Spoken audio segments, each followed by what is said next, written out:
মই আপোনালোকৰ কথা ভাল পাম যদি কিছুদিনৰ আগৰ আপোনালোকে যদি অকণমান ঘূৰাই পেলাই ৰিৱাইণ্ড কৰি আপোনালোকৰ নিউজটো চায়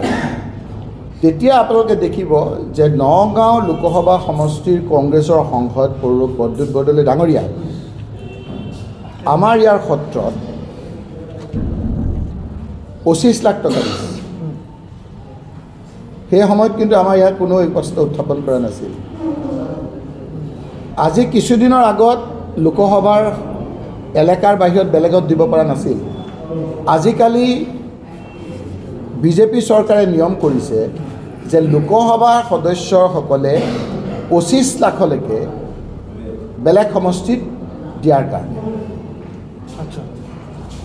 বুজি পাইছে মই বুজাব পাৰিছোনে 25 লাখ আহোঁতে আমি যে 25 লাখ আনিলোঁ তেতিয়া আমিয়ে চেষ্টা কৰি আনিছিলোঁ তেতিয়া ধুবুৰী লোকসভা সমষ্টিৰ ভিতৰতে গোলকগঞ্জ সমষ্টিৰ ভিতৰতে পৰে এইবাৰ আমি 10 লাখ টকা লখিমপুৰলৈ দিওঁতে যিসকলে প্ৰথম ৰিয়েকশ্যন কৰিছে গোটেই সংগঠনটো নহয় দেই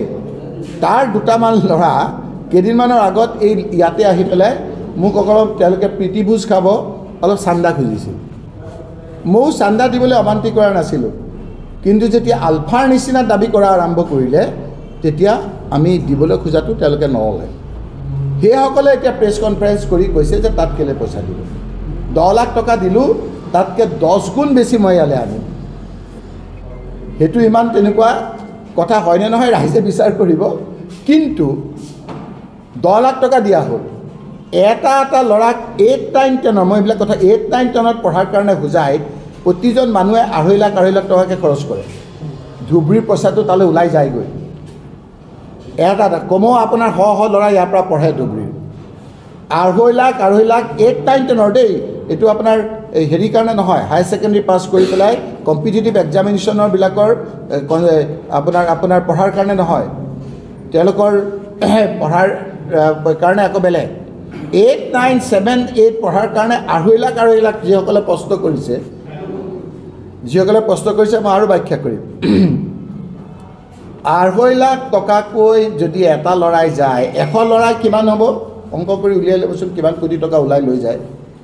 দুখীয়া মানুহৰ সেইবিলাকে প্ৰশ্ন নকৰে এতিয়া ৰকিবুল হুছেইনক কি কৰিব মটৰচাইকেল চলাইছে এই প্ৰচেছনটোত সেইটোত গালি কৰি মোক ভয় দেখুৱাবলৈ আহিছে কোনবিলাকে কৰিছে যিসকলে চিণ্ডিকেটৰ পইচা মাহে মাহে পাই থাকে কওক চেলেঞ্জ কৰক মই এটা ইনকুৱাৰী কৰিব ক'ম